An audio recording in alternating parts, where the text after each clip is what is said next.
Hello guys, and welcome back to my channel, Writing Practices. Today we're diving into a fundamental yet impactful type of letter, the declaration letter.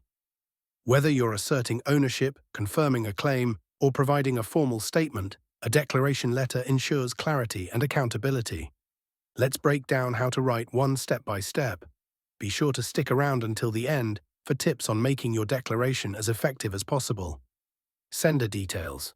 Your declaration letter starts with your personal information, placed neatly at the top left corner.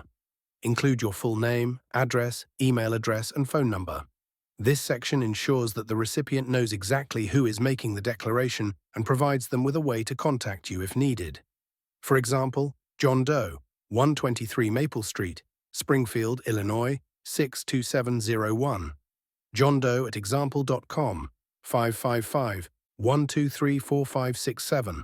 Having this information up front sets a professional tone and establishes your credibility as the sender. Ensure that these details are accurate and updated, as they serve as your primary contact information. Date. The date of writing is the next essential element. Place it a line below your contact details. Use the full date format for clarity: month, day, and year. For instance, March 6, 2025. The date is more than a formality. It timestamps your declaration, making it valid and relevant to any ongoing or future correspondence. Recipient details. Next, include the recipient's details. This could be an individual or an organization. List their name, job title if applicable, organization name, and address. If you're unsure of the specific recipient, addressing it to the organization or department is perfectly acceptable. For example, Ms. Jane Smith. Claims Department, Global Insurance Company, 456 Elm Street, Chicago, Illinois, 60604. This section ensures the letter reaches the right person or department promptly. Double-check the spelling of names and addresses to avoid delays. Subject line. The subject line is your letter's headline, summarizing its purpose in a single sentence. Place it below the recipient's details and align it to the left. Keep it concise but specific. For example, subject: declaration regarding ownership of property. A clear subject line helps the recipient immediately understand the letter's purpose, saving time and reducing confusion. Salutation.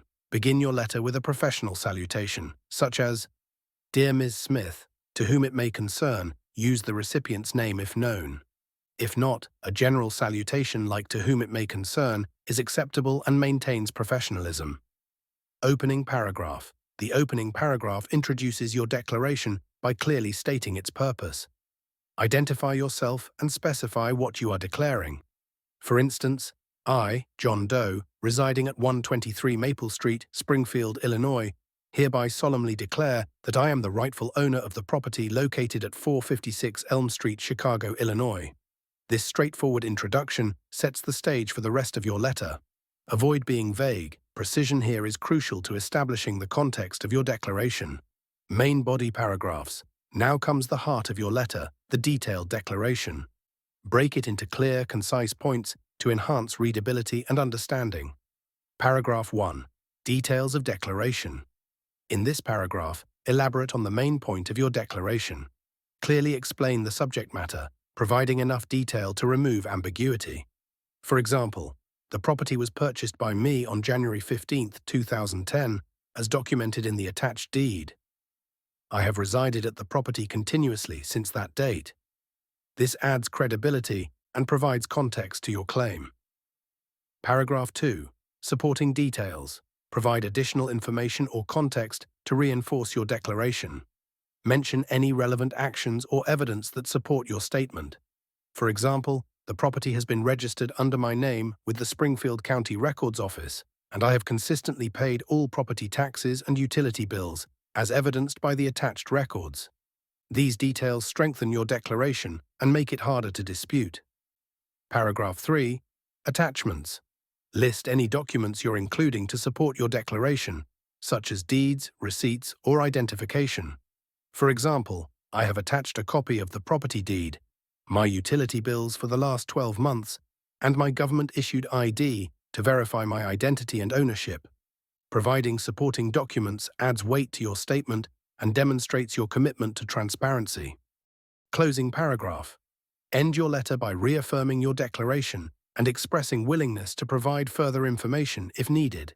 For example, this declaration is made in good faith and with full understanding of the consequences of providing false or misleading information.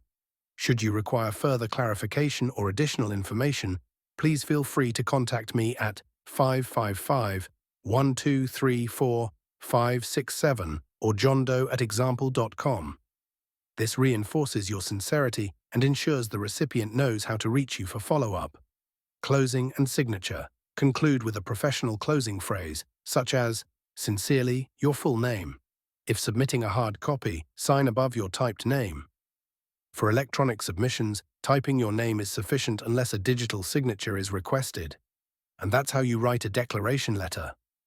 Whether it's for a legal, personal, or professional purpose, following this structured approach ensures your letter is clear, professional, and effective.